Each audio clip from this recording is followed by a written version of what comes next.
Hey everybody, what's up? I thought I would share with you my Void Tower team that I'm running on my main account. They do it on full auto all the way through 100 on normal, and I'm currently running them through hard, and we're on like 17 or 18. I don't have to touch it. I don't have to intervene in any way. It's literally a background task. I don't have to target any specific enemy. There's no stage that's been giving them trouble. I literally started up Void Tower with the multi-battle clear because you can do that after you've cleared it the first time, and they ran all the way through 100. No hiccups. So I thought I would share it with you guys because I know that the first time I cleared Void Tower and unlocked the multi-battle, there were still floors that I would occasionally get hung up on in the multi-battle that I wouldn't be able to auto-clear. So I would still have to go in and mess with it sometimes. And I've had these champs for a while, and I just discovered this on this rotation. So we would talk about it. Now, I did a video on Opal and Garanol recently that I'll card to over there if you want to see, where I specifically talk about them as a duo and showcase some of what I've been doing with them. And then since I've made that video, I have put this into full effect, and it's just been ridiculous. Like I said, I don't have to touch it, and they're currently running through Void Tower hard, and I have yet to have to touch it at like 17 or 18, and I haven't done a lot of hard Void Tower yet. That's the highest I've been. I don't know how far they'll be able to go, but so far they're running through it fairly unhindered. So let's talk about the team and their gear and stuff. First is Mathasia. I have her in here just as insurance. I have a decently built Mathasia. She's nothing insane. You're not gonna, she's not like in-game arena Mathasia or nothing. But for PvE content, she's great. I'm using her in Queen right now. I'm using her in this Void Tower team. I'm using her a few places, and she's just great insurance. She's real hard to kill, and that's why she's there, to let the other three do the things that they do. So I'm sure we're relatively familiar with her, but we'll do a quick rundown of her real quick, and then we'll talk about her gear. The abilities of all team members recover 5% of max health if the target has a positive effect. Goes up to 10% when she's ascended. She was just in the battle pass. If I'm not mistaken, she was the battle pass before this one.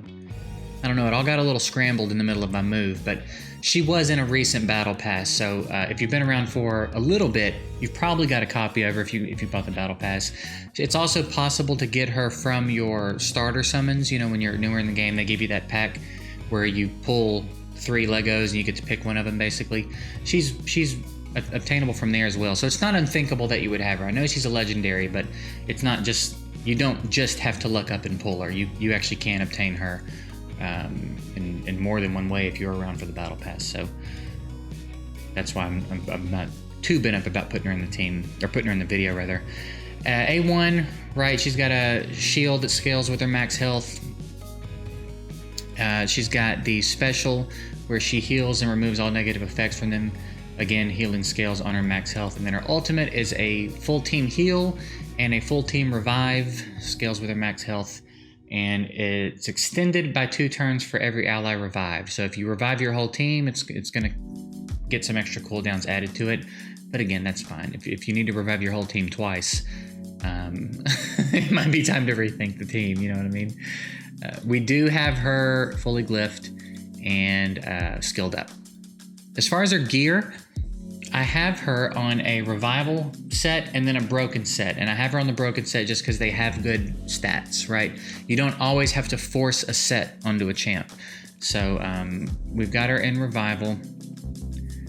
We've got, again, we're really just looking for health substats.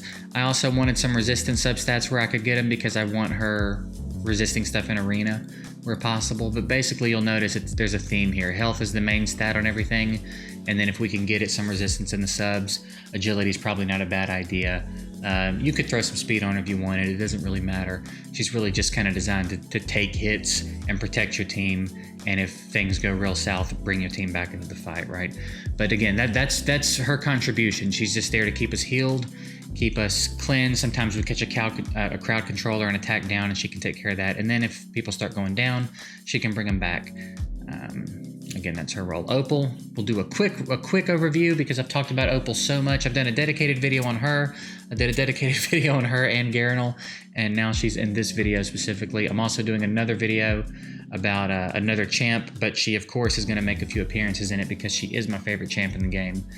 and she's getting plenty of action on this account. Again, fully skilled up, fully glyphed. Gear, I've got her on an assassin set to potentially do more damage to the main target. She's, joint attacking a lot. She's very heavy single target damage, so if we can do bonus damage to whoever she's going after, that's great. She's not even really built that crazy, to be honest. I know it's legendary gear and it might look insane. She's really not that crazy. She's plus 47 crit rate. Let's take a look at her total stats actually. She's at 67.5 crit rate, 206 crit damage, almost 4,000 attack. This could be so much higher. You know what I mean? Like I said, I don't have a ton of like super late game gear on this account yet. She's built the best I can get her. She's insane. Even here, I do have some speed on her because I do want to make sure she goes first to get joint attack up to team up with everybody else that goes, right? But that's it. I went assassin set. You can do other things. You could go curse set. You could go pure attack set. You know what I mean? You don't have to go assassin, but something along these lines. If you want to kind of mirror what I'm doing, that's what she looks like. And obviously we're looking for crit rate, crit damage, attack percentage. And then I was personally looking for speed in the substats where I could get it. I also want speed on the boots, but I looked up on these boots. We got a triple in attack percentage there, so made it a little bit easier to go speed on the boots and still keep her attack decent. Crit damage with some decent crit rate subs, and then attack with some crit rate. Again, this gear could get much better. She's also on a broken set because, again, you're usually, if you're really being hard-headed about forcing a set onto someone, you're usually going to hurt yourself. You're gonna keep yourself from getting better stats. So that's what she looks like. She is the fastest on the team. Garanel is on the team. If you remember, I mentioned that the video I did on them as a duo. She is insane. She is also among my favorites. She's a very, very cool champ. We didn't talk about Opal's skills. I guess we'll do that real quick. I'm sure you guys know what's up with Opal by now. Her basic ability scales with rage. She gains significant rage from repeated attacks on the same target. I've talked about all of this in her video, so I'm going to try not to go on a tangent about how good she is and stuff here, but removes a negative effect, grants 1 rage, and then it has different versions. So right as she gains rage stacks, her A1 gets stronger and stronger, right, and it cycles through. She can't take more than 51% of her max health and damage from a single attack. This is really cool, especially for what we're using her for here with Void Tower, because she can't just get nuked out. She can't get one-shotted, right? She can only take 51% of her health in one shot, so it makes it a little bit easier for Mathasia to keep her safe. So that's pretty cool. And then her ult puts joint attack on herself, and then she teams up with everybody for as long as it lasts. If she kills someone, then she extends joint attack. It is so gross, man. She's so good. Garanel, the rage stack bonus turns mechanic that she's got going on. She's got no positive effects on the A1. She's got an AoE here that extends her positive effects. And then the ult, she ignores defense up to 90% based on how much more attack she has than whoever she's targeting, whoever she's hitting. And it's important to note with her that it says damage to all enemies while ignoring up to 90% of enemy defense based on the difference between this character's and the target's initial attack. So that doesn't mean that AoE each individual, it doesn't mean that she's going to be hitting Mathasia much harder every time than she's hitting Zatlux, unless you target Mathasia. So if you're using her manually, this is a quick note on her that does not apply to this video because I'm talking about a full auto team. She's going to target whoever she wants to target. But if you're using her manually, that's an important thing that I imagine is getting overlooked. It matters. She's going to ignore everyone's defense based on who you target with it. So if there's a Mathasia, for example, Mathasia's the one to target, okay? That's when you'll get the most ignore. That's when you get the most ignore defense out of her. So important note. Really, really good. And the 1-2 punch of her and Opal, because whoever you target, Opal's also going to follow up with. That's who Opal's going to target too. So even though she's hitting AoE, whoever you click is who Opal teams up with, right? So that's what she's doing. She is also fully skilled up, fully glyphed. And if you're seeing that all these champs are fully glyphed and thinking, wow, that's crazy, it's not that time consuming. Just do it in the background while you're doing something else. Try to do it when you have an XP boost so that you're doubling up the XP. Just come in here, click the glyph, click the stage, go farm it. Don't worry about how many runs it takes. Sometimes I do 10 runs where I get 0, and then sometimes I do 10 runs where I get 5 from the stage. You know what I mean? It's very hit or miss. It's very spotty, but I think it balances out. Don't be too intimidated at the idea of maxing someone's glyphs. It is really not that bad. It's not that grindy. On my elites only account, a lot of my champs have max glyphs, and I'm not spending money to get more resources because it's a 100% free to play account. So maxing someone's glyphs is very doable. Is it always completely necessary? No, not really. You could probably run around the circle here. Well, she might be a bad example. All hers are pretty. You could probably skip that one if you wanted. Sometimes their glyph isn't really relevant to their kit. You could skip it if you wanted. I personally just like to max all their glyphs, and it gets me a lot of XP jelly in addition. So as far as her gear, the way I'm using her, I have her on a cursed set to get just more bonus hits out of her. A more optimal way to do this, honestly, would probably just be to go full attack. The bigger the gap between her attack and her target, the more defense ignore you're going to get. I could probably go full warrior set and not put as much emphasis as I did on crit rate and just put it on her attack. And I might see a bump up in her damage. But she's working pretty well for me like this, right? So I'm not going to bother changing it right now. Maybe later down the line, as our gear pool gets a little bit deeper. But you see, like this piece right here, this could be so much better. There's so much room for improvement. This triple resistance roll here, that's awful. I don't need that on her. So this is not even that crazy. Like this team that's autoing all the way through Void Tower, it's not even that crazy. It's not that unobtainable. It's not like the gear is insane. Like even Opal, she's got 6-star legendary gear, like we said, right? But some of these pieces don't have that insane, you know what I mean? This right here, that's nothing special. We will easily be able to upgrade that once we actually start farming it, you know what I mean? So don't think this is too far beyond you. The hardest one to get here might be Lunar Melissa. I think she might be harder to come by than Mathasia technically, because Mathasia's been battle pass and she's one of the starter champs. Lunar Melissa, you do just straight up have to pull, but like there's still not a ton of champs in the game yet, and I don't know. I just don't think she's going to be that hard to come by. I think a lot of you probably have her. You might not have her at 4-star Ascension, but you've probably got her. And she's still really good even if you don't have Ascension stars in her. And you see her gear is absolutely nothing special. I geared her so long ago, so early in the life of this account, and have not revisited it at all. So she is fully skilled up. She is fully glyphed. Talk about her kit real quick.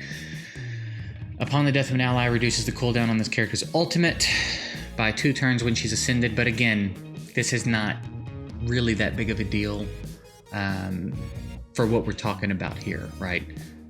Ideally, people aren't dying, so this is not relevant. The Ascension stars aren't that big of a deal here. Her A1 does some damage, puts immune on herself, whatever, cool. The A2 is a stun, and it's got a mechanic where after you've used it, every time she's attacked, the cooldown gets reduced. It's pretty cool, right? So this can be very handy. It's basically like another stun spell. So there can be turns where you could stun 2 targets if you wanted to. So that's pretty nice. But the big thing here, the big thing she's contributing to this team, and pretty much every team she's in, to be honest, is the ultimate. 100% damage to all enemies and applies a taunt for 1 turn with a 40% chance to apply it for 2 turns. This is disgusting. An AoE 2-turn taunt, potentially, is bonkers. And this is what she's bringing to the fight. It's huge. She's keeping the fire off of my squishies so they can do their damage. She's also keeping the fire off Mathasia, who honestly could probably endure it, but the fact that she doesn't have to every time is real big, right? So that's what she's doing here. She's kind of more insurance on top of our insurance. So basically what's happening with this team, and again, her gear is nothing special, 2 rare Terra sets, and a Raptor set.